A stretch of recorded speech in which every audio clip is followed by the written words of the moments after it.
Since the beginning of this war, the Hamas and Islamic Jihad terrorist organizations have been systematically abusing civilian population and infrastructures in Gaza for their terrorist activities against the State of Israel. This includes Hamas' massive network of underground tunnels which go under towns, hospitals, mosques, schools, and UN facilities, and are used by terrorists to command attacks, store weapons, and hold Israeli hostages captive. It also includes hospitals across the Gaza Strip, which have been repeatedly infiltrated and weaponized by Hamas and Islamic Jihad, and where terrorists' tunnel shafts were found.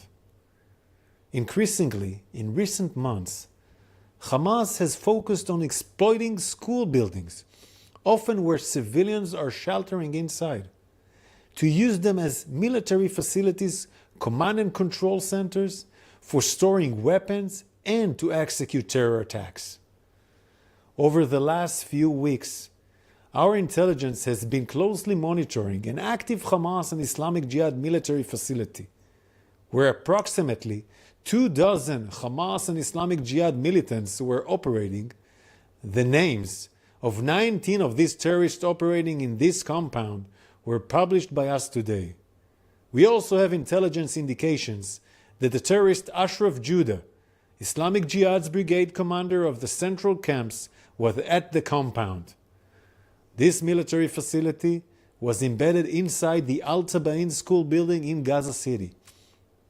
After we received clear intelligence of the threat posed by these terrorists, and in accordance with international humanitarian law, we took numerous steps to mitigate the risk to civilians, including using aerial surveillance prior to the strike, and selecting very precise munitions to avoid civilian casualties.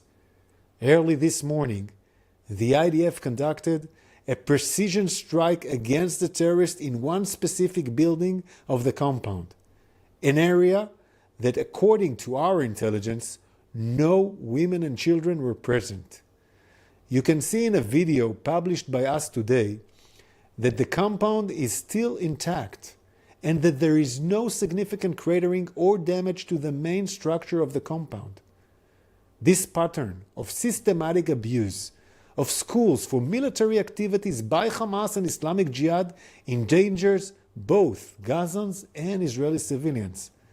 It must be condemned by the international community. Following the strike, the Hamas-run Government Information Office in Gaza published an unverified casualty count, which was then shared around the world. These figures do not distinguish between combatants and non-combatants, and they do not match the information held by the IDF.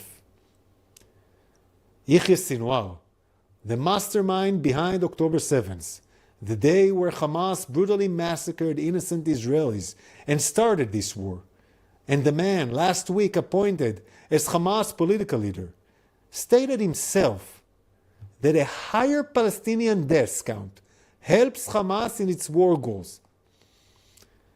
Where Israel sees harm to civilians as a tragedy, Hamas sees harm to civilians as a strategy. The IDF will continue to operate in accordance with international humanitarian law in order to dismantle Hamas military capabilities and in order to bring back home all our 115 hostages, men, women, children, and the elderly, who are being held in captive for over 300 days in horrific conditions. We are operating to create the conditions to bring them back home. We call on the international community to do everything they can to fulfill this goal.